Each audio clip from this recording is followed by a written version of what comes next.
പാലക്കാടിന്റെ താപനില ഇന്നും പതിവ് പോലെ 41 ഡിഗ്രി സെൽഷ്യസ് കടന്നു. പലയിടങ്ങളിലും 44 ഡിഗ്രി സെൽഷ്യസ് വരെ താപനില ഈ ചൂടുകാലത്ത് വന്നു. പക്ഷേ ഈ അന്തരീക്ഷ താപനിലയ്ക്ക് മുകളിലാണ് പാലക്കാടിന്റെ രാഷ്ട്രീയം തിളച്ചു തൂവുന്നത്. തുടർച്ചയായി 6 തവണ ഇടതുമുന്നണിക്കൊപ്പം നിന്ന മണ്ഡലം അപ്രതീക്ഷിതമായാണ് VK ശ്രീകണ്ഠൻ സ്വന്തമാക്കുന്നത്. VK ശ്രീകണ്ഠനിൽ നിന്ന് മണ്ഡലം തിരിച്ചുപിടിക്കാൻ ആവനാഴിയിൽ എല്ലാ അടവുകളും ഇടതുമുന്നണി പയറ്റുമ്പോൾ പാലക്കാടിന്റെ പ്രിയങ്കരനായ സ്ഥാനാർത്ഥിയായി ND അവതരിപ്പിച്ചിരിക്കുന്നത് C കൃഷ്ണകുമാറിനെയാണ്. അങ്ങനെ C Krishnakumar, VK Sreekantan, A Vijayaraghavan, politburo അംഗം ഇവർ തമ്മിൽ ഏറ്റുമുട്ടുമ്പോൾ പാലക്കാടിന് തീപിടിക്കുക സ്വാഭാവികം. പാലക്കാട് തീപിടിക്കുന്ന രാഷ്ട്രീയ ചർച്ചകളിലേക്കാണ് നമ്മൾ പോകുന്നത്. നമുക്കൊപ്പം NDA പ്രതിനിധിയുണ്ട്, പ്രശാന്ത് ശിവൻ. വെൽക്കം പ്രശാന്ത് ശിവൻ. LDFിന്റെ പ്രതിനിധി അഡ്വക്കേറ്റ് PA ഗോകുൽദാസ്, UDFിന്റെ പ്രതിനിധി അഡ്വക്കേറ്റ് സരിൻ അല്പസമയത്തിനുള്ളിൽ ഡോക്ടർ സരിൻ അല്പസമയത്തിനുള്ളിൽ നമുക്കൊപ്പം ചേരും. ആദ്യം ഞാൻ ഗോകുൽദാസിൽ നിന്ന് തുടങ്ങാം. ഗോകുൽദാസ്, മണ്ഡലത്തിനൊരു ഇടതു സ്വഭാവമുണ്ട്, ചുരുങ്ങിയത് 96 മുതലെങ്കിലും. പക്ഷേ VK ശ്രീകണ്ഠൻ മണ്ഡലത്തിൽ വന്നതിനു ശേഷം ആ മണ്ഡലത്തിന്റെ രാഷ്ട്രീയം മാറി എന്നാണ് കോൺഗ്രസ് പറയുന്നത്. മാത്രവുമല്ല, VK ശ്രീകണ്ഠൻ ജനപ്രിയരായ MP എന്ന നിലയിലാണ് UDF ചൂണ്ടിക്കാണിക്കുന്നത്. എങ്ങനെ നിങ്ങൾ മറികടക്കും VK ശ്രീകണ്ഠന്റെ ജനപ്രീതി? ഓണാണ്. എല്ലാം പ്രതീക്ഷകളാണ് അവരുടെ. വസ്തുതയായിട്ട് യാതൊരു ബന്ധമില്ല. VK ശ്രീകണ്ഠൻ കഴിഞ്ഞ 5 കൊല്ലം പാർലമെൻറ്റിൽ ആബ്സെൻ്റ് ആയിരുന്നു. പാലക്കാട്ടിൻ്റെ നിരവധി പ്രശ്നങ്ങളുണ്ട്. MP ഉണ്ടായിരുന്നില്ല പാലക്കാട്ടിൻ്റെ പ്രശ്നങ്ങളിൽ. ഇപ്പോൾ നോക്കൂ, അവിടെ ബെമലൊരു സമരം നടക്കുന്നുണ്ട്. നമുക്കറിയാം, ഇന്ത്യയുടെ അഭിമാനമായിട്ടുള്ള ഒരു സ്ഥാപനമാണ്. അത് തൂക്കി വെക്കുകയാണ് NDA ഗവൺമെൻറ്. തൊഴിലാളികൾ അവിടെ സമരം 2000 ദിവസമായി. MP ഉണ്ടായിരുന്നില്ല അവിടെ. കോച്ച് ഫാക്ടറി കഴിഞ്ഞ പറവൂർ തെരഞ്ഞെടുപ്പിൽ ഉമ്മൻചാണ്ടി ഇവിടെ ഉദ്ഘാടനം ചെയ്തങ്ങ് പോയതാണ്. പിന്നീട് കോച്ച് ഫാക്ടറിയെക്കുറിച്ച് സംസാരിക്കാൻ MP ഉണ്ടായില്ല. ഇപ്പോൾ കേരളത്തിന് കിട്ടേണ്ട അവകാശങ്ങൾ ചോദിക്കാൻ MP ഉണ്ടായിരുന്നില്ല. അദ്ദേഹത്തിൻ്റെ മണ്ഡലത്തിൽ ഇപ്പോൾ 7ഓളം റെയിൽവേ ഓവർ ബ്രിഡ്ജ് നിർമ്മിക്കുന്നുണ്ട്. ഇപ്പോൾ Nadakkavu Akathethara railway over bridge ഉണ്ട്. 13-15 ആളുകൾ മരണപ്പെട്ടതാണ് അതിന് മുമ്പിൽ റെയിൽവേ ക്രോസിൻ്റെ ഭാഗമായിട്ട്. അവിടെ ഒരു മേൽപ്പാലം പണിയെടുക്കാൻ LDF ഗവൺമെൻറ്റാണ് 36 കോടി രൂപ കിഫ്ബി നീക്കി വെച്ചിട്ട് മേൽപ്പാലം പണിയെടുക്കുന്നത്. അതിന് വേണ്ട റെയിൽവേയുടെ സ്പാൻ നിർമ്മിക്കാനുള്ള പൈസ റെയിൽവേയിൽ കെട്ടിവെച്ചിട്ട് 1 കൊല്ലം റെയിൽവേ അത് പെൻഡിങ് വെച്ചു. MP ഉണ്ടായിരുന്നില്ല. MP പാലക്കാട്ടില്ല. പാലക്കാട്ട് MP എന്നുള്ളതേ ഇല്ല. ആളുകൾക്കിടയിൽ മനോരമ ഒഴികെ, മലയാള മനോരമ കൊടുക്കുന്ന പ്രചരണം ഒഴികെ ജനങ്ങൾക്ക് വേണ്ടി MP ഇല്ല പാലക്കാട്ട്. ജനങ്ങളുടെ ഇടയിലില്ല, ജനകീയ പ്രശ്നങ്ങളില്ല, പാലക്കാട്ടിന് വേണ്ടിയില്ല, കേരളത്തിന് വേണ്ടിയില്ല. കൃഷ്ണകുമാർ വരുന്നു. 2.25 ലക്ഷത്തോളം വോട്ട്, 2,17,000 വോട്ട് 21 നിയമസഭയിൽ പിടിച്ചതാണ് പാലക്കാട് BJPയുടെ സാന്നിധ്യം എങ്ങനെയാണ് വിജയരാഘവന്റെ വിജയസാധ്യത നിശ്ചയിക്കുന്നത്? കഴിഞ്ഞ തെരഞ്ഞെടുപ്പ് അല്ല ഈ തെരഞ്ഞെടുപ്പ്. മോഡി മാജിക് എന്നൊക്കെ പറഞ്ഞു വലിയ പ്രചാരവേല നടത്തി. അതൊക്കെ എങ്ങനെ നിങ്ങൾക്കറിയാം. ഇപ്പോൾ കഴിഞ്ഞ 2 ദിവസങ്ങളായി ലോക്നീതി സർവേ വന്നുകൊണ്ടിരിക്കുകയാണ്. ഇവർ പ്രോജക്റ്റ് ചെയ്യുന്ന എല്ലാ സമീപനങ്ങളും എല്ലാ സംഗതികളും ആളുകൾ ഗൗരവത്തിൽ എടുത്തിട്ടേ ഇല്ല. പ്രശ്നം തൊഴിലില്ലായ്മയും വിലക്കയറ്റവും ഉൾപ്പെടെയുള്ള പ്രശ്നമാണ്. അതിനൊന്നും ഇവർക്ക് അഡ്രസ്സ് ചെയ്യാൻ ഒരു സംഗതിയില്ല. ഇപ്പം നമുക്ക് ഏറ്റവും അവസാനം അറിയാമല്ലോ, ഇന്ത്യയിൽ ആകെ 62,000 നിയമനം നടന്നുമ്പോൾ 32,000 കേരളത്തിലാണ്. ബാക്കി 28 സംസ്ഥാനങ്ങളിലേ ഉള്ളൂ. തൊഴിലില്ലായ്മയെക്കുറിച്ച് മോഡി ഗവൺമെൻറ്റിന് കൺസേൺ ഇല്ല. നിയമന നിരോധനമാണ്. റെയിൽവേയിൽ നിയമനമില്ല, പട്ടാളത്തിലില്ല, പോലീസിൽ നിയമനമില്ല, IAS IPS ഇല്ല. കോർപ്പറേറ്റ് ഏജന്റുമാരാണ് അവിടെ എല്ലാം നിയമനം നടത്തിക്കൊണ്ടിരിക്കുന്നത്. സ്വാഭാവികമായിട്ടും തൊഴിലില്ലായ്മ എങ്ങനെ നിങ്ങൾ അഡ്രസ്സ് ചെയ്യുന്നു? തൊഴിലില്ലായ്മ പെരുക്കുകയാണ്. 65%. 1 സെക്കൻഡ് സർ പ്ലീസ്. അതേപോലെ വിലക്കയറ്റ്, ഇൻഫ്ലേഷൻ. മോഡി പറഞ്ഞത് എന്താ? 2014 ഇവിടെ കാളവണ്ടിയിൽ യാത്ര നടത്തി സമരം നടത്തിയ ആളുകളുണ്ട്. ഗ്യാസ് സിലിണ്ടറിന്റെ വില അന്ന് 380 അത് 100 രൂപ വർദ്ധിപ്പിച്ചു UPA ഗവൺമെന്റ്. അന്നിവിടെ വലിയ പ്രതിഷേധം നടത്തി തെരുവിലാകെ. ഇപ്പം അതിന് 1100. ഇൻഫ്ലേഷനും വിലക്കയറ്റവും തൊഴിലില്ലായ്മയും ഏറ്റവും പ്രധാനപ്പെട്ട പ്രശ്നമാണ്. മോഡി നോക്കും, നിങ്ങൾ അത്ഭുതപ്പെടണ്ട. ഇപ്പോൾ 400 സീറ്റ് എന്നാണ് മോഡി പറഞ്ഞുകൊണ്ടിരിക്കുന്നത്. പക്ഷെ BJPയുടെ 5 സ്ഥാനാർത്ഥികൾ ഞങ്ങൾ മത്സരിക്കുന്നില്ല എന്ന് പറഞ്ഞ് നോമിനേറ്റ് ചെയ്ത സ്ഥാനാർത്ഥികൾ പിൻവലിച്ചു പോയി. കണ്ടിട്ടുണ്ടോ? ADMKക്ക് സീറ്റ് കൊടുത്തില്ല എന്നും പറഞ്ഞ് മുൻ MP ആത്മഹത്യ ചെയ്ത നാടാണിത്. ആത്മഹത്യ നാടാണ്. അപ്പൊ നോക്കൂ പ്രശാന്ത് ശിവൻ, ഈ ദേശീയ രാഷ്ട്രീയം ചർച്ച ചെയ്താൽ BJPയുടെ സാധ്യത വിരളമാണ് എന്നാണ് ഇപ്പോൾ LDF പറയുന്നത്. തൊഴിലില്ലായ്മയുടെ നിരക്ക്, ഇൻഫ്ലേഷന്റെ വർധനവ്, ഇതെല്ലാം വളരെ പ്രധാനപ്പെട്ട ഘടകമാണെങ്കിൽ ഈ പാലക്കാട് കോൺസ്റ്റിറ്റ്യുവൻസിലും അത് പ്രതിഫലിക്കില്ലേ? അത് കൃഷ്ണകുമാറിനെ ബാധിക്കില്ലേ?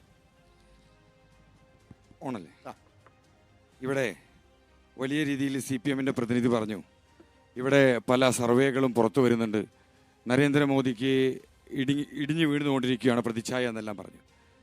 ഞാൻ ഈ പ്രതിപക്ഷ ബഹുമാനത്തോടുകൂടി തന്നെ അദ്ദേഹത്തോട് ചോദിക്കാൻ ആഗ്രഹിക്കുകയാണ്.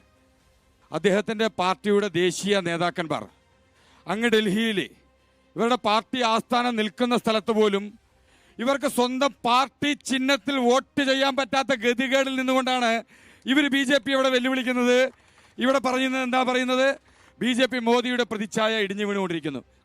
കഴിഞ്ഞ ദിവസം അവരുടെ പാർട്ടിയുടെ നേതാവ് തന്നെ പറഞ്ഞു, ഈ തെരഞ്ഞെടുപ്പ് കഴിഞ്ഞാലേ നമ്മൾ മത്സരിക്കുന്നതിന് വേണ്ടിയിട്ട് ഈനാം പേച്ചിയോ മരപ്പെട്ടിയോ ഏതൊക്കെ ചിഹ്നത്തിൽ മത്സരിക്കേണ്ടി വരും എന്ന് പറയുന്നു.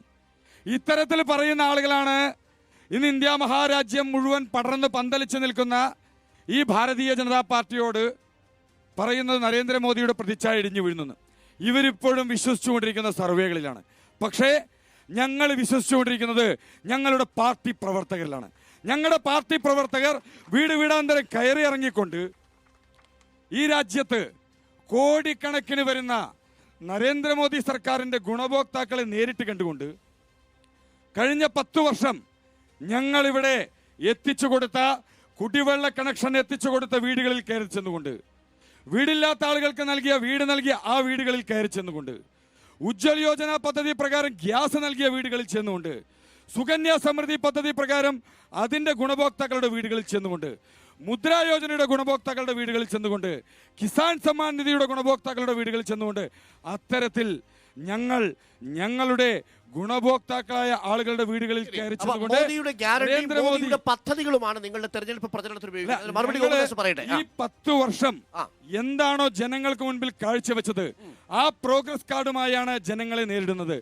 അത്തരത്തിൽ ജനങ്ങളുടെ വിധിയെഴുത്തിൽ ഉറപ്പായും ഈ രാജ്യത്ത് നരേന്ദ്രമോദിയുടെ ഒരു 3ാം വരവുണ്ടാവുന്ന കാര്യത്തിൽ യാതൊരു സംശയമില്ല. മോദിയുടെ ഗ്യാരണ്ടിയിൽ വിശ്വാസമുണ്ടോ? ഇല്ല. എന്താ മോദിയുടെ ഗ്യാരണ്ടി വിശ്വാസമില്ലാത്തത്? പ്രശാന്ത് ശിവൻ പറഞ്ഞ കുറെ പദ്ധതികളുണ്ടല്ലോ, മുദ്ര മുതൽ ഉജ്ജ്വൽ മുതൽ സുകന്യ മുതൽ ഇങ്ങോട്ട്. അതിൽ വിശ്വാസമില്ല. വിശ്വാസമുണ്ട്. മൂന്നാം തവണ BJP തന്നെ വരും. മോദി വരും. 400 പിടിക്കുമോ? പിടിക്കും. എന്താ സാധ്യത? മോദിക്ക് ഒരു 3ാം വട്ടം സാധ്യതയുണ്ടോ? തീർച്ചയായിട്ടും സാധ്യതയുണ്ട്. മോദിയുടെ ഗ്യാരണ്ടി വിശ്വസിക്കുന്നുണ്ടോ? ഇന്ത്യ മുന്നണി വരും. മോദിയുടെ ഗ്യാരണ്ടി വിശ്വസിക്കുന്നില്ലേ? ഇല്ല, വിശ്വാസമില്ല. എന്തുകൊണ്ടാ? ഉജ്ജ്വൽ ഗ്യാസ് യോജനയൊക്കെ തന്നിട്ടുണ്ടല്ലോ. രാഹുൽ ഗാന്ധിയുടെ നേതൃത്വത്തിൽ ഇന്ത്യ മുന്നണി ഉണ്ടാവും, നല്ലൊരു നേതൃത്വം ഉണ്ടാവും, നല്ലൊരു ഭരണം ഉണ്ടാവും. ഇന്ത്യ മുന്നണിയാണോ വരിക? NDA ആണോ? ഇന്ത്യ മുന്നണി വരും. മോദിയുടെ ഗ്യാരണ്ടിയിൽ എന്താ വിശ്വാസമില്ലാത്തത്? മോദിയുടെ ഗ്യാരണ്ടിയിൽ എന്താ വിശ്വാസമുള്ളത്? അദാനിക്കും അംബാനിക്കും വേണ്ടിയിട്ടല്ലേ മോദി ഭരിക്കുന്നത്? ആണോ? ഈ ഉജ്ജ്വൽ ഗ്യാസ് യോജനയൊക്കെ കൊടുത്തിട്ടുണ്ടല്ലോ സാധാരണക്കാർക്ക്. അത് എവിടെയാണ് സാധാരണക്കാർക്ക്? മുദ്രാ ലോൺ കൊടുത്തു. ചേട്ടൻ കിട്ടിയോ മുദ്രാ ലോൺ? ഇല്ല. കിസാൻ സമ്മാൻ നിധി? ഇല്ല. ചേട്ടൻ കർഷകനല്ല, അതുകൊണ്ട്. എങ്ങനെയാ? എന്താ? മോദി വരില്ല. മോദി വരില്ല. എന്തുകൊണ്ട് മോദി വരില്ല? ഗ്യാരണ്ടി ആയിട്ട് വരില്ല. മോദി വരില്ല എന്നതാണ് ഗ്യാരണ്ടി. എന്താ ഗ്യാരണ്ടി? അങ്ങനെ ഗ്യാരണ്ടിക്ക് കാരണമുണ്ടല്ലോ. അഴിമതിയായിട്ടാണ്. അഴിമതിയുണ്ട്. ഏതാ? ഇലക്ട്രൽ ബോണ്ടാണോ ഉദ്ദേശിച്ചത്?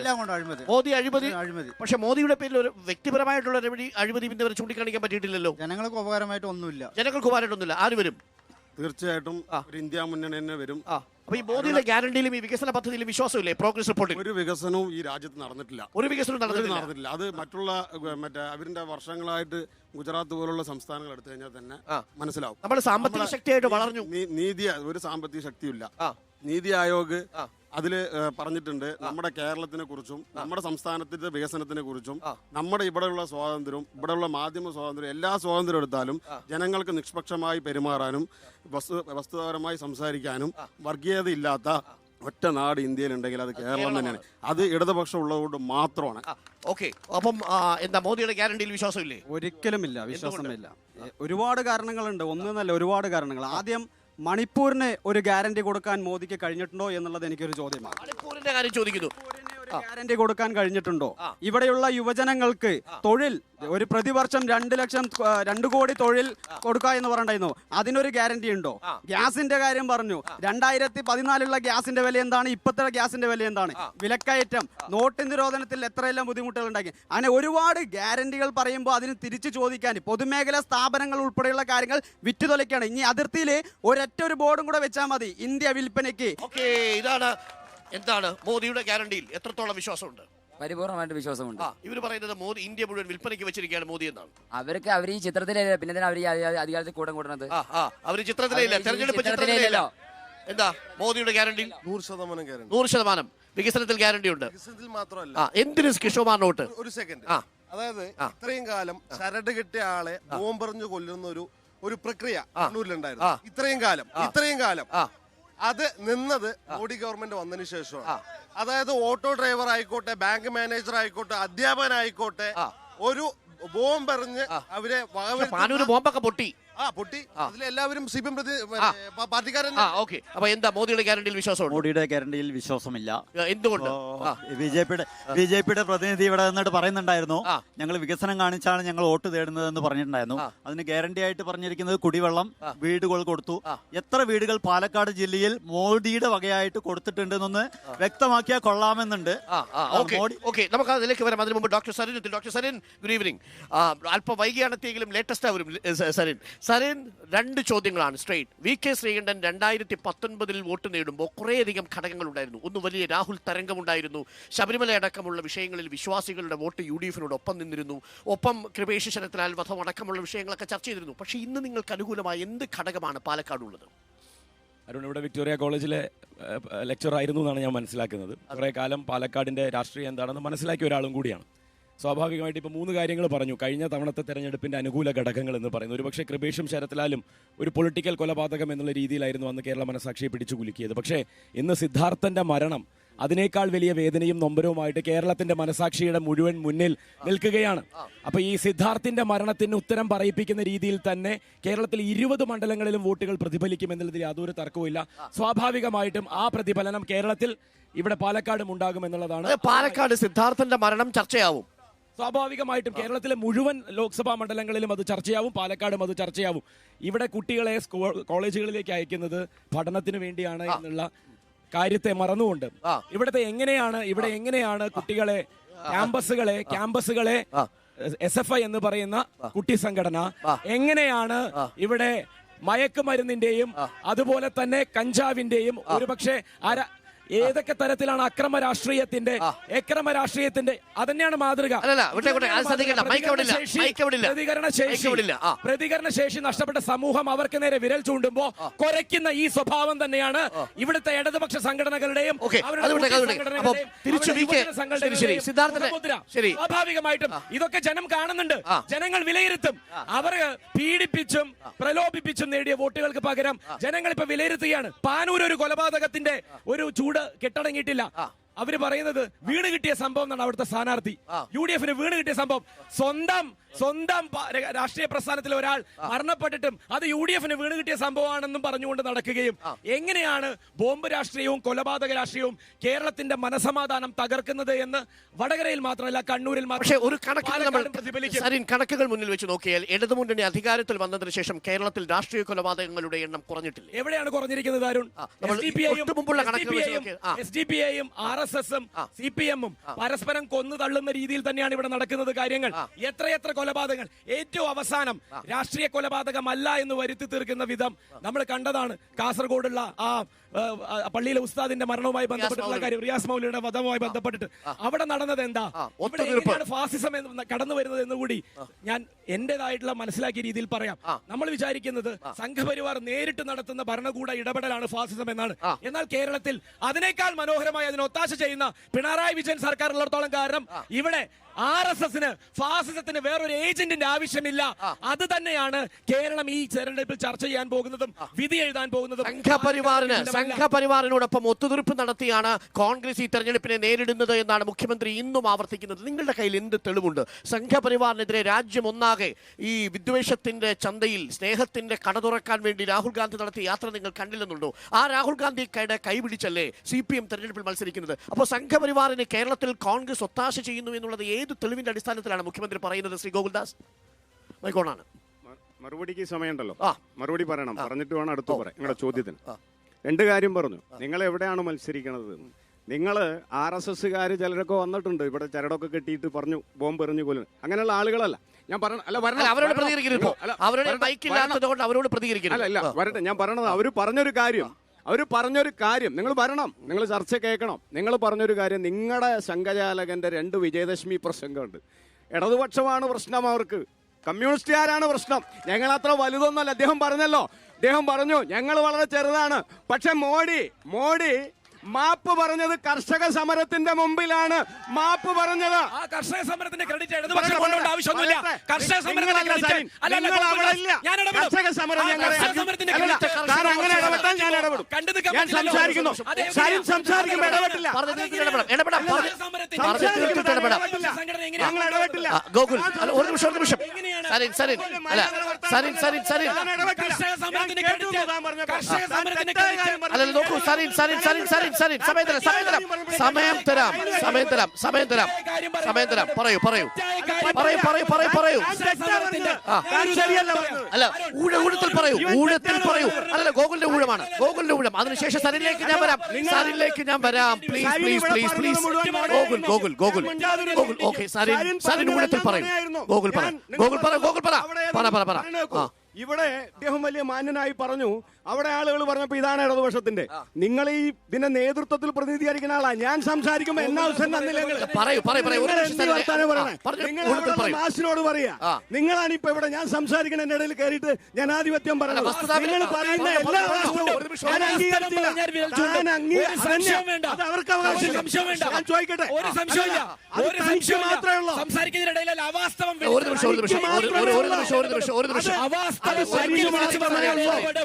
അത് സരിനു മാത്രമേ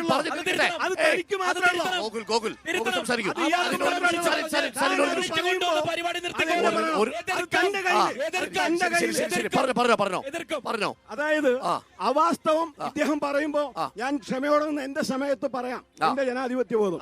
പക്ഷെ ഇയാൾ സമ്മതിച്ചില്ല. ഇയാൾ അവിടെ കർഷക സമരത്തിന് മുന്നിൽ മോദി മുട്ടുകുത്തി. ഒന്ന് ഇപ്പൊ ബെമലി വിൽക്കാൻ വെച്ചു. 2 കൊല്ലമായല്ലോ. നടന്നോ? നടന്നില്ലല്ലോ. ഇന്ത്യയിലെ തൊഴിലാളികളുടെ സമര. അപ്പൊ മോഡി വലിയ ആളാണ്. പക്ഷെ ഞങ്ങളുണ്ട് ഈ നാട്ടിലൊക്കെ. നിങ്ങൾ ഡിമോഷൻ ചെയ്യുമ്പോ, നിങ്ങൾ വിൽക്കാൻ വെക്കുമ്പോ, നിങ്ങൾ കൃഷിക്കാരെ വിൽക്കുമ്പോ ഞങ്ങളുണ്ട് മുന്നില്. 1 2 അതൊക്കെ ഉണ്ട് ചേട്ടാ. സംഘപരിവാറുമായി നിങ്ങൾക്ക് ഒത്തുതീർപ്പുണ്ടെന്നാണ് മുഖ്യമന്ത്രി പറയുന്നത്. സരിൻ ആവർത്തിക്കുന്നത് അതാണല്ലോ പറഞ്ഞുകൊണ്ടിരിക്കുന്നത്.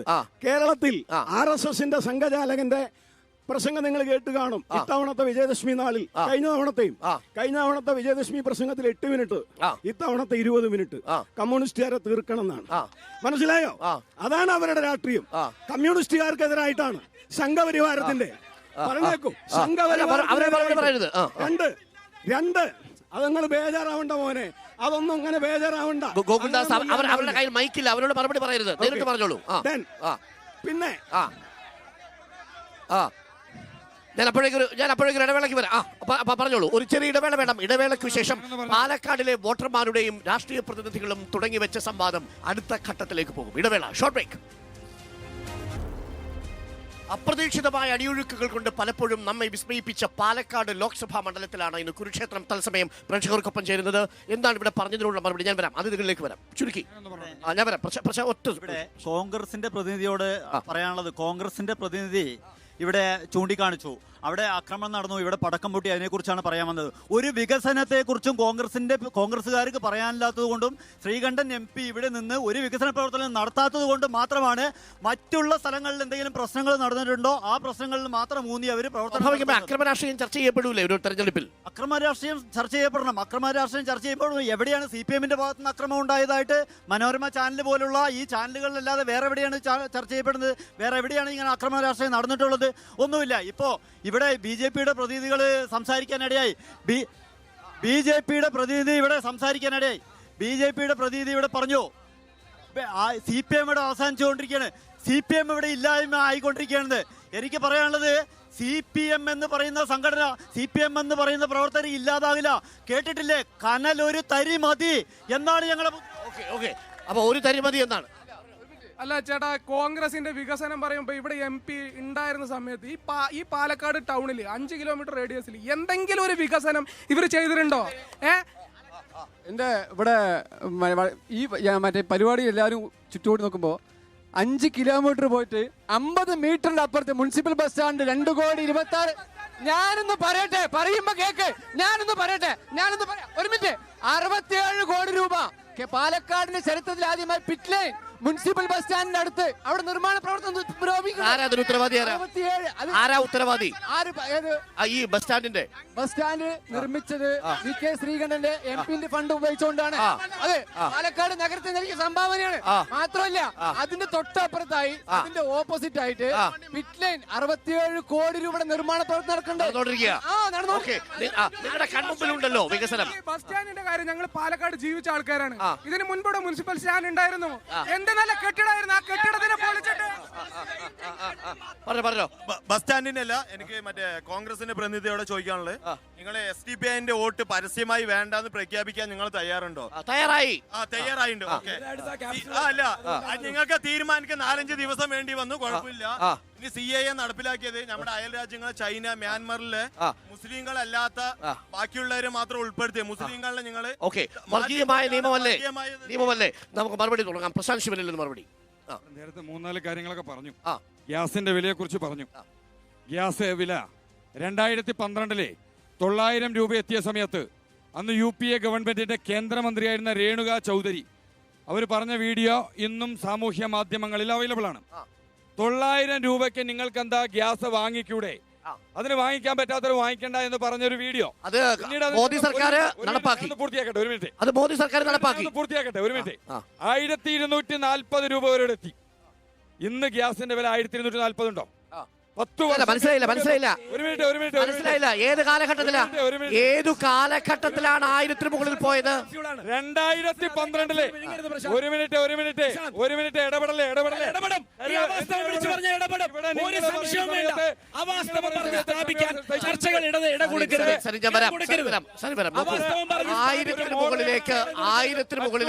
ചർച്ചകൾ കേൾക്കൂ ഒരു നിമിഷം.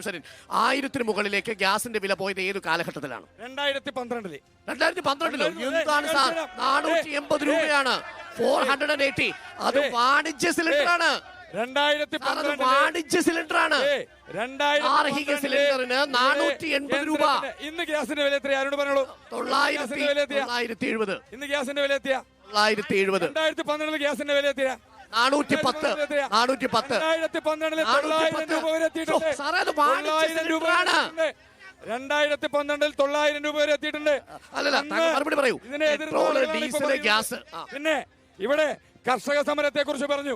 കർഷക സമരത്തിന്റെ പിതൃത്വം ഏറ്റെടുക്കുന്നുണ്ട്. ഇവിടെ പരസ്പരം പോരാടുന്നുണ്ട്. അതിനുശേഷം ഈ രാജ്യത്ത് നടന്ന തെരഞ്ഞെടുപ്പിൽ എന്താണ് കോൺഗ്രസിനും CPM-നും ലഭിച്ചത്? BJPക്ക് അതിനുശേഷം നടന്ന തെരഞ്ഞെടുപ്പുകളിൽ ജനങ്ങൾ എങ്ങനെയാണ് BJPയെ തെരഞ്ഞെടുത്തത്? അതിനുശേഷം നടന്ന പല സംസ്ഥാനങ്ങളിലേക്കുള്ള നിയമസഭാ തെരഞ്ഞെടുപ്പിലും BJP വീണ്ടും അധികാരത്തിലെത്തിയിട്ടുണ്ട്. ഇതേ കർഷക സമരത്തിന് ശേഷം നിങ്ങൾ പറഞ്ഞു ഇവിടെ കർഷക സമരത്തോടുകൂടി നരേന്ദ്രമോദി പൊട്ടിടിച്ചു വീണു, ഇവിടെ BJP ഇല്ലാതായി എന്ന്. അതിനുശേഷം നടന്ന തെരഞ്ഞെടുപ്പുകളിൽ വീണ്ടും BJP 3 നിയമങ്ങൾ പിൻവലിക്കേണ്ടി വന്നു. അല്ല, BJP അധികാരത്തിലെത്തിയോ? BJP അധികാരത്തിലെത്തിയോ? BJP രാജ്യത്ത് അധികാരത്തിലെത്തിയിട്ടുണ്ടോ? അതിനുശേഷം നടന്ന സംസ്ഥാന തെരഞ്ഞെടുപ്പുകളിൽ എന്തായി? അതിനുശേഷം നടന്ന സംസ്ഥാന തെരഞ്ഞെടുപ്പ് എന്തായി? കോൺഗ്രസിലും പോയി. BJP അധികാരത്തിൽ വന്നിട്ടുണ്ടോ? BJP അധികാരത്തിൽ വന്നിട്ടുണ്ടോ? പറഞ്ഞോളൂ. അതിനുശേഷം നടന്ന തെരഞ്ഞെടുപ്പുകളിൽ BJP അധികാരത്തിൽ എത്തിയിട്ടുണ്ട്. പിന്നെ ഇവിടെ സംഘപരിവാറിനോടൊപ്പം കോൺഗ്രസ് പോകുന്നു എന്നൊക്കെ മുഖ്യമന്ത്രി പറഞ്ഞു എന്ന് പറഞ്ഞു.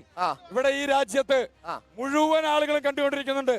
ഈ കേരളത്തിന് പുറത്ത് പരസ്പരം കെട്ടിപ്പിടിച്ചുകൊണ്ട് ഒരേ സഖ്യത്തിന്റെ ഭാഗമായി നിന്ന ആളുകളാണ് ഇവിടെ പരസ്പരം പോരാടിക്കൊണ്ടിരിക്കുന്നത്. ഈ കേരളത്തിന് പുറത്ത് CPM-ഉം കോൺഗ്രസും ഒറ്റക്കെട്ടായി നിന്നുകൊണ്ട് തമിഴ്നാട്ടിൽ നമ്മുടെ തൊട്ടയൽ സംസ്ഥാനത്ത് CPM-ന്റെ സ്ഥാനാർത്ഥിയുടെ പോസ്റ്ററിൽ വലിയ പടാടയാണ് രാഹുൽ ഗാന്ധിയുടെ. ഇവിടെ ഇവര് പരസ്പരം തർക്കിക്കുന്നുണ്ട്.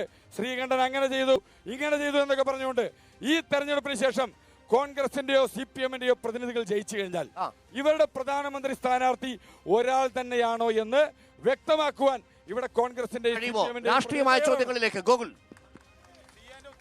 ഉത്തരം ചോദിച്ചോളൂ. കേൾക്കാം. ഇദ്ദേഹം ഒരു നിമിഷം അതിലേക്ക് വരാം. പറഞ്ഞോളൂ മറുപടി. NDAയുടെ പ്രതിനിധി അദ്ദേഹം ഇവിടെ അവകാശപ്പെട്ടത് തന്നെയാണ് BJP എന്താണ് ആളുകളോട് പറയുന്നത് എന്ന്. 2014 480 രൂപയാണ് ഗ്യാസ്, ഇപ്പോൾ 900 ആണ്. മൂപ്പര് പറയട്ടെ ഇതാണ് അവരുടെ പറഞ്ഞോളൂ. ഇതാണ് ബി ജെ പിയുടെ സമീപനം. ഏത് നുണയും ആവർത്തിച്ചു പറയാം. ജനങ്ങൾ വിശ്വസിക്കുമെന്ന് കരുതുന്ന രാഷ്ട്രീയത്തിന്റെ പ്രതിനിധികളാണ് അവരാണ് ബി ജെ പി. ഇതാണ് ബി ജെ പിയുടെ എല്ലാ പ്രചരണ രീതിയും എന്നാണ് ഒന്നാമത്തെ കാര്യം. 2, കേരളത്തിലെ ക്യാമ്പസുകളിൽ 38ഓളം വിദ്യാർത്ഥികളെ കൊന്നു തള്ളിയ സംഘടനയുടെ പ്രതിനിധിയാണ് സരിൻ. 5 ആളുകളെ ചുട്ടുകൊന്ന, ചീമേനിയിലെ ചുട്ടുകൊന്ന, നേരിട്ട് നേതൃത്വം കൊടുത്ത ആളുകളുടെ പ്രസ്ഥാനമാണ് കൊലപാതകം. പരസ്പരം അങ്ങോട്ടും ഇങ്ങോട്ടും കൊന്നിട്ടുണ്ട് സാർ. കേരളത്തിലെ പറയുന്നു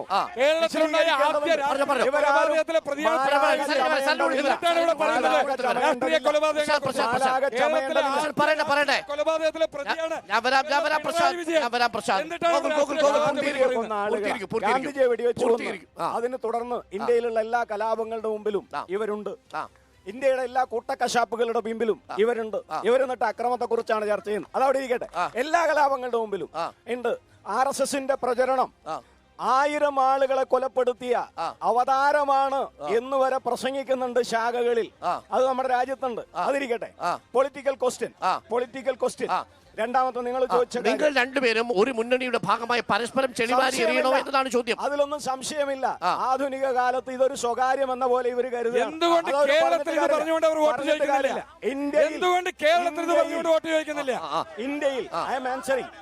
ഇന്ത്യയിൽ BJPയെ മാറ്റി നിർത്തുക സെക്യുലർ പാർട്ടികൾ തീരുമാനിച്ചിട്ടുണ്ട്. അതിൽ ഇന്ത്യയിൽ മതനിരപേക്ഷ സ്വഭാവമുള്ള എല്ലാ പ്രസ്ഥാനങ്ങളും അണിനിരക്കുന്നുണ്ട്. ഞങ്ങള് ഇടതുപക്ഷം ഇന്ത്യ രാജ്യത്ത് ഞങ്ങൾക്ക് ശേഷിയുള്ള സന്ദർഭത്തിൽ BJPയെ മാറ്റി നിർത്താൻ അധികാരം ഒഴിവാക്കി ജനങ്ങളുടെ പിന്തുണ കൊടുത്തതാണ് 1ാം UPA. ഞങ്ങൾ രാഷ്ട്രതന്ത്രജ്ഞതയാണ് കൈകാര്യം ചെയ്യുന്നത്, അധികാരമല്ല. സ്ഥാനാർത്ഥിയുടെ പേര് വന്നില്ല എന്നുള്ളപ്പോ നേരെ കോൺഗ്രസ് BJPയിലേക്ക്, BJP കോൺഗ്രസിലേക്ക്. എന്നാൽ 64 MP മാരുണ്ടാവുമ്പോ നിങ്ങൾ ഗവൺമെന്റിൽ ഒരു പ്രതിരോധം, വിദേശകാര്യം, ആഭ്യന്തരം, ധനകാര്യം ഏത് വേണമെങ്കിലും എടുത്തോളൂ എന്ന് പറയുമ്പോൾ വേണ്ട, രാജ്യത്തെ ജനങ്ങളെ കേന്ദ്രീകരിച്ച നിയമം മതി എന്ന് പറഞ്ഞ് അധികാരം ഒഴിവാക്കി ജനങ്ങൾക്ക് വേണ്ടി നിന്നതാണ്.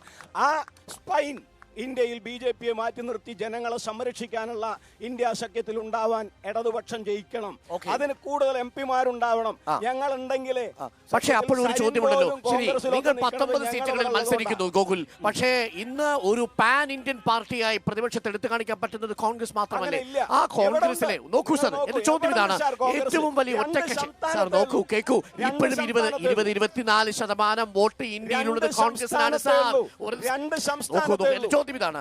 അങ്ങനെ 24% വോട്ടുള്ള കോൺഗ്രസ് ഏറ്റവും വലിയ ഒറ്റക്കക്ഷിയാകണമെങ്കിൽ ഇവിടെ നിന്ന് VK ശ്രീകണ്ഠൻ വിജയിക്കണ്ടേ? വേണ്ടതില്ല. ശ്രീകണ്ഠനല്ല ജയിക്കേണ്ടത്. ശ്രീകണ്ഠൻ ഉൾപ്പെടെയുള്ള 19 MP മാർ, ഇപ്പൊ 18 ആളുകൾ, അവരെന്താണ് ചെയ്തത് ഈ കാലത്ത്? പാർലമെന്റിൽ ഇന്ത്യ അഭിമുഖീകരിച്ച ഏതെങ്കിലും ഒരു പ്രശ്നത്തിൽ നിലപാടുണ്ടോ? ഒരു പ്രശ്നത്തിലും ഇവർക്ക് നിലപാടില്ല. പാർലമെന്റിൽ ഉന്നയിച്ചിട്ടില്ല, പാർലമെന്റിൽ ചർച്ച ചെയ്തിട്ടില്ല.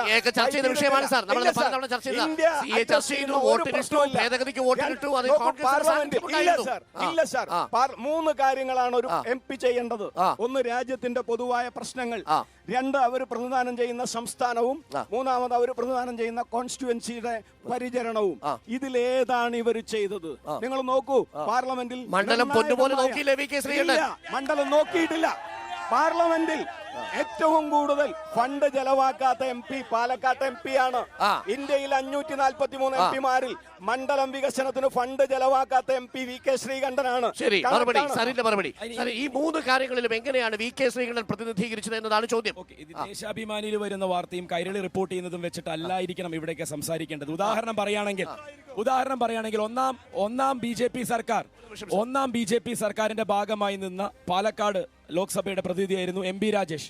2ാം നരേന്ദ്രമോദി സർക്കാരിന്റെ ഭാഗമായി നിന്ന BJP സർക്കാരിന്റെ ഭാഗമായിരുന്നു ഇവിടുന്ന് ലോക്സഭയിലേക്ക് ശ്രീകണ്ഠൻ തെരഞ്ഞെടുക്കപ്പെട്ടത്. ഈ 2 കാലഘട്ടങ്ങളിലും BJP അധികാരത്തിലിരിക്കുമ്പോൾ പാലക്കാടിന്റെ പ്രശ്നങ്ങളിൽ ഇടപെടുന്നത് ആരായിരുന്നു എന്നുള്ളതാണ് നമ്മൾ ചോദിക്കേണ്ടതും ഉത്തരം കണ്ടെത്തേണ്ടതും. അതിന്റെ ഉദാഹരണങ്ങൾ ഞാൻ പറയുകയാണ്.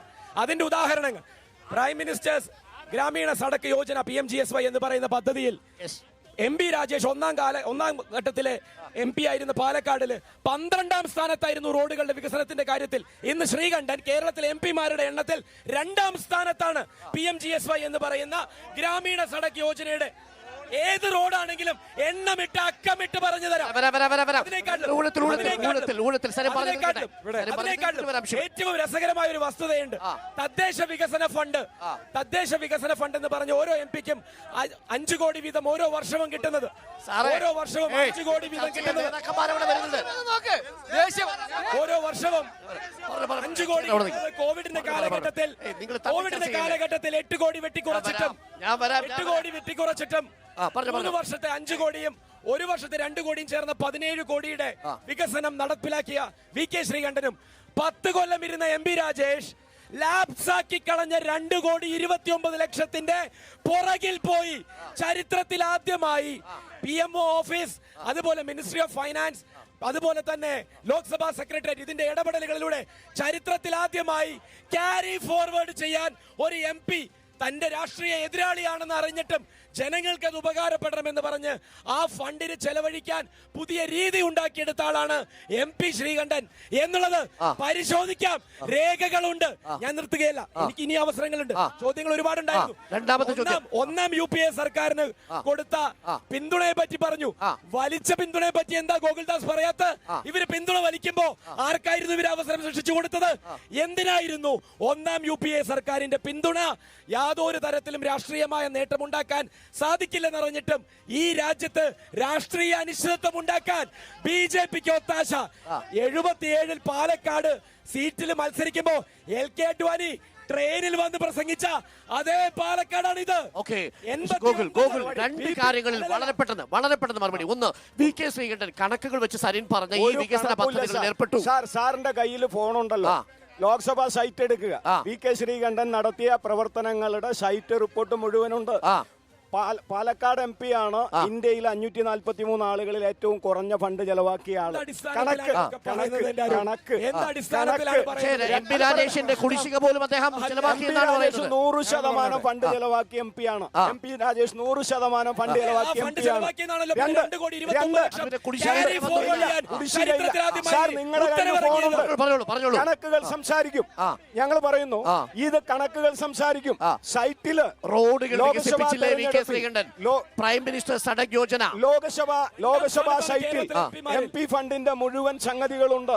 ഈ കാര്യങ്ങൾ ഞങ്ങൾ എടുത്തു വെച്ചിട്ടുണ്ട്, നിങ്ങൾക്ക് കിട്ടും. ഇദ്ദേഹം പറഞ്ഞത് കള്ളമാണ്, വസ്തുതയല്ല. രണ്ടാമത്തെ കാര്യം, പൂർണ്ണമായ കള്ളം. ലോകസഭാ സൈറ്റ് ലോക്സഭാ സൈറ്റിൽ നോക്കാം. രീതിയിൽ പറഞ്ഞു ഇവിടെ ചെലവാക്കിയ ഫണ്ടുകളെ കുറിച്ച്. ഇവിടെ പാലക്കാടിന്റെ MP 2019-20 കേന്ദ്രം 5,22,13,000 രൂപ അനുവദിച്ചു. അതിൽ ലാപ്സാക്കി കളഞ്ഞത് മാത്രം 2,52,40,000 രൂപ ഉപയോഗിക്കാതെ ലാപ്സാക്കി കഴിഞ്ഞു. ഇവിടെ ഒരു മിനിറ്റ്, ഇവിടെ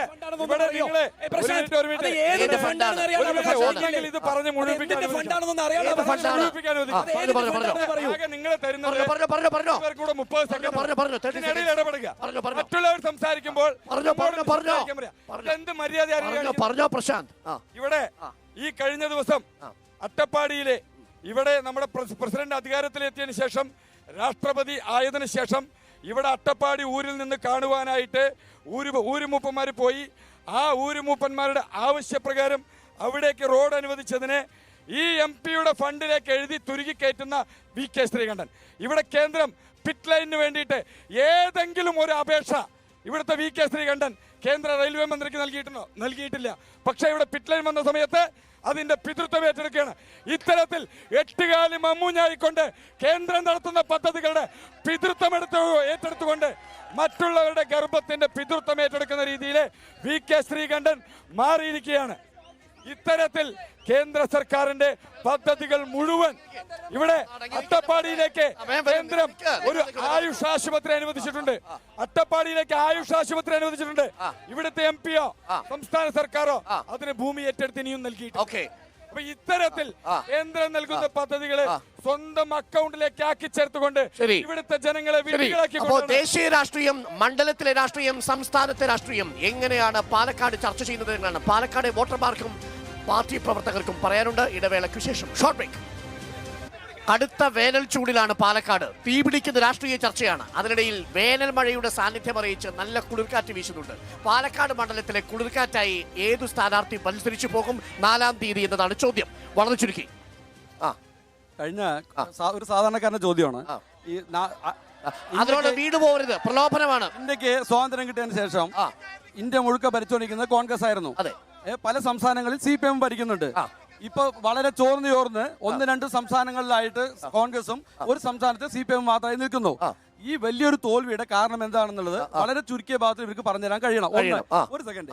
രണ്ടാമത്, അതിനെപ്പറ്റി ഞങ്ങൾ ചിന്തിക്കുന്ന ഒരു കാര്യമുണ്ട്. എന്ന് വെച്ചാൽ ഓർഡിനറി സിനിമയിലെ ഒരു സ്വാമി ഭക്തൻ പറയുന്നുണ്ട്, എന്റെ കൂടെ വന്ന 41 പേരും വഴിതെറ്റി എന്ന് പറയുന്നുണ്ട്. അതുമാതിരിയാണ് ഞങ്ങൾ ഇതിനെ കണക്കാക്കുന്നത്. പക്ഷെ എന്തുകൊണ്ട് ഇത്രയും അധികം ശക്തിയായിട്ട് ഇന്ത്യ മുഴുക്ക ഭരിച്ച 2 പാർട്ടികൾ വളരെ ദയനീയമായിട്ട് വളരെ ചുരുക്കിലേക്ക് പോയി? എന്തുകൊണ്ട്? അതിന് ചുരുക്കമായിട്ട് ഉത്തരം തരാൻ ഇവർക്ക് ഇടതുപക്ഷത്തിന്റെ പ്രതിനിധിയോടാണ് ചോദ്യം. കാരണം അദ്ദേഹം മോദി ഗവൺമെന്റ് അധികാരത്തിൽ വന്നതിന് ശേഷം തൊഴിലില്ലായ്മ കൂടി രൂക്ഷമായി എന്നൊക്കെ പറയുന്നത് കേട്ടു. ഇന്ന് ഞാനൊരു സർക്കാർ ജോലിയിൽ നിന്ന് റിട്ടയർ ചെയ്തിട്ടുള്ള ആളാണ്. ഇന്ന് അർദ്ധരാത്രിയോട് കൂടിയിട്ട് കേരള പബ്ലിക് സർവീസ് കമ്മീഷൻ കൈകാര്യം ചെയ്യുന്നത് സംസ്ഥാന സർക്കാരാണ്. ആ സർക്കാർ പരീക്ഷ നടത്തി, CPM പരീക്ഷ നടത്തി, ഇന്റർവ്യൂ നടത്തി. ഇന്ന് 9,000-ൽ പരം ഇന്ന് അർദ്ധരാത്രി ലിസ്റ്റ് ലാപ്സാണ്. ഇതിനെ കുറിച്ചിട്ടുള്ള ഈ ഇന്റർവ്യൂത്തെ കുറിച്ചിട്ട് എന്താണ് പറയാനുള്ളത്? ഓക്കെ, CPM 4,000 അപ്പോയിന്റ്മെന്റ് നടന്ന വികസനം. ഓക്കെ, പറഞ്ഞു, പെട്ടെന്ന് പറ. മഴ. ഇന്ത്യ മുന്നണിക്കാരോടാണ് ചോദ്യം. ഇവർക്ക് ചിഹ്നം പോവാതിരിക്കാൻ വേണ്ടി മത്സരിക്കുന്ന ആൾക്കാര്, അതുപോലെ ഭാവി പ്രധാനമന്ത്രിയായി ആരായിരിക്കും സ്വന്തം റെക്കോർഡ് തിരുത്താൻ പോണ ഒരാളുണ്ട്. അപ്പൊ ഭാവി പ്രധാനമന്ത്രി സ്ഥാനത്തേക്ക് അവർക്ക് കേന്ദ്രത്തില് അവര് യുവാക്കളുടെ ജോലിയുടെ കാര്യം പറഞ്ഞു. കേരളത്തിലെ യുവാക്കളോട് ഇവർക്ക് എന്താണ് പറയാനുള്ളത്? എന്താണ് പറയാനുള്ളത്? ഭാവി പ്രധാനമന്ത്രിയായി മാത്രം രാഹുൽ ഗാന്ധി ഉദ്ദേശിച്ച പറഞ്ഞോ. രാജ്യത്തുള്ള നമ്മളെ ഈ ഇന്ത്യ മുന്നണിന്റെ ഭാഗമായിട്ടുള്ള ഒരു കാര്യം പറഞ്ഞു. രാജ്യത്തെ മുഴുവൻ ഇപ്പൊ ഈ 5 വർഷത്തിനുള്ളില് 160 MP-മാരും മുൻ മുഖ്യമന്ത്രിമാരും അതുപോലെ തന്നെ ഒരുപാട് പേരിനെ രാത്രി പകലൊന്നും ഇവര് കോൺഗ്രസ്സുകാരനെ കാണാൻ പോകില്ല. രാത്രി കാലങ്ങളിൽ പോയി കണ്ട് കാശ് കൊടുത്ത് കംപ്ലീറ്റ് ആൾക്കാരെ എടുത്തിട്ടുണ്ട്. നിലനിൽക്കാൻ വേണ്ടിട്ട് കാശ് കൊടുത്താൽ പോകുന്നവരാണോ കോൺഗ്രസ്സുകാർ? ഇപ്പൊ ഏകദേശം ആ തീരുമാനത്തിലായി. ഇവിടെ NDA പ്രതിനിധി ഇവിടെ പറഞ്ഞു, ഇവിടെ അട്ടപ്പാടിയില് രാഷ്ട്രപതിയെ കണ്ടതുകൊണ്ടാണ് ഫണ്ട് വന്നത്. ഇവിടെ പാലക്കാട് ജനത അദ്ദേഹത്തെ വോട്ട് ചെയ്ത് വിജയിപ്പിച്ചത് പാലക്കാടിന്റെ ജനങ്ങളുടെ കാര്യങ്ങൾ നോക്കാനാണ്, അല്ലാതെ പാലക്കാട് BJPയുടെ ജില്ലാ കമ്മിറ്റി ഓഫീസിനല്ല. BJP പ്രതിനിധിയോടാണ് ചോദ്യം. ഇവിടെ വന്ന് പച്ചക്കള്ളം വിളിച്ചു പറയാൻ നാണമില്ലേ എന്നുള്ളതാണ് ചോദ്യം. ഒന്ന്, 2014 ക്രൂഡ് ഓയിലിന് 107 രൂപ വിലയുള്ളപ്പോൾ അന്ന് പെട്രോളിന്റെ വില 72-ഉം ഡീസലിന്റെ വില 55-ഉം.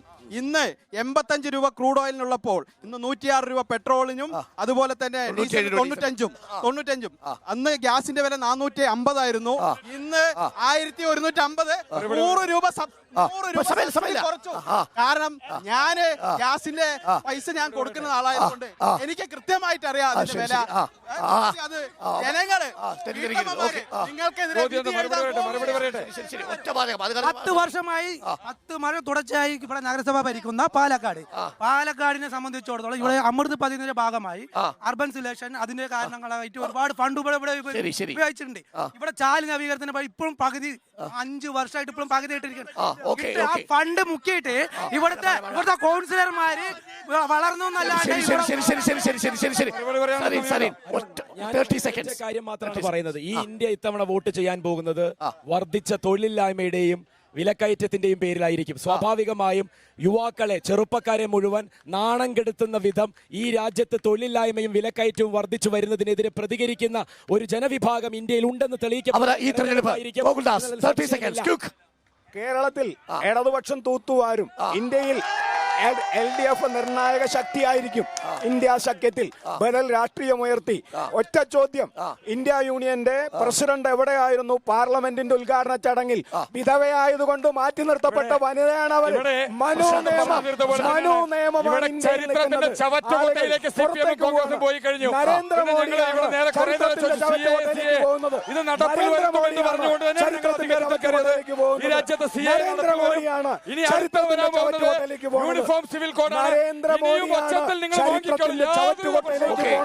പാലക്കാട് കടുത്ത ചൂടായിരുന്നു. നമ്മൾ ഈ സംപ്രേഷണം തുടങ്ങുമ്പോൾ നല്ല വേനൽ മഴയുടെ ചെറിയ കുളിരുണ്ട് ഇപ്പോൾ പാലക്കാട്. അന്തരീക്ഷത്തിൽ നിന്നും വേനൽ മഴയുടെ ചെറിയ ചാറ്റത്തുള്ളികളുണ്ട്, പക്ഷേ മണ്ഡലം തണുത്തിട്ടില്ല. ഇനി വി നികേഷ് കുമാറിലേക്ക് ഡിബേറ്റ് വിത്ത് വി നികേഷ് കുമാർ കാണാം. നാളെ വീണ്ടും നമ്മൾ കാണും ആലത്തൂരിൽ വേനൽ മഴയിൽ പാലക്കാട്. Good bye.